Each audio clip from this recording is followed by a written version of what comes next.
Et pour laquelle c'est comme là, nous avons fait au point général, nous avons dit notre plan spécial, la CCA, pour faciliter la corbeille pour l'avancement du ministère en Tira, l'église en Tira.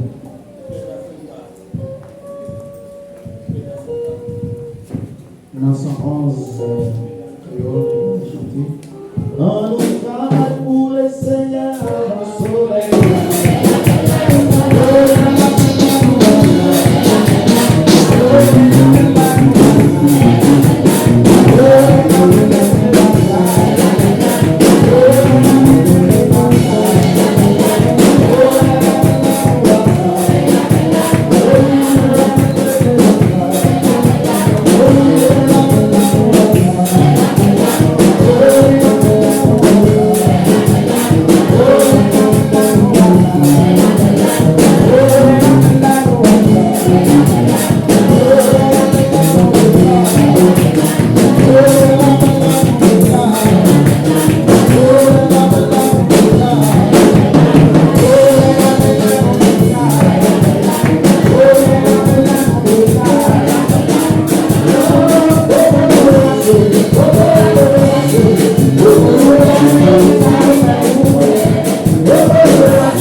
Est-ce que nous avons arrêté comme ça nous allons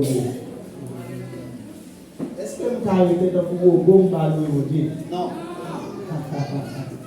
Est-ce que nous avons arrêté dans le poteau aujourd'hui? Pour ça, nous devons faire pour nous. Même si la petite, au moins, il faut louer bon Dieu. Parce que pendant que nous avons comme ça, nous avons cassé ces règlements. Est-ce que vous dites ça? Ouais, pendant que nous avons dit là, nous allons danser les Dieu là. Qui n'a mort la prière pour lui? Qui n'a mort et nous le signe, et bon Dieu nous chire lui? Regardez, il efface contre le signe à cause où devant bon Dieu va louer bon Dieu. Hein? À louer bon Dieu. Il y a des méchants faits, pendant que louer, c'est lui-même encore. Il a retourné contre lui. C'est lui-là qui a retourné contre lui. Donc nous disons Dieu merci. Et façon qu'il a utilisé nous. Et maintenant, et l'évaluation de l'école dominicale pour le service d'adoration. On va gloire pour ça. Parce que nous-mêmes, bon Dieu a joint nous pour l'utiliser. Qui est-ce qu'on est? En quelle relation sortie? Quelle relation nous? Bon Dieu joint nous pour l'utiliser nous pour capable de nous à travers l'adoration. Et donc, nous avons des petites annonces qui nous ont fait passer. Et,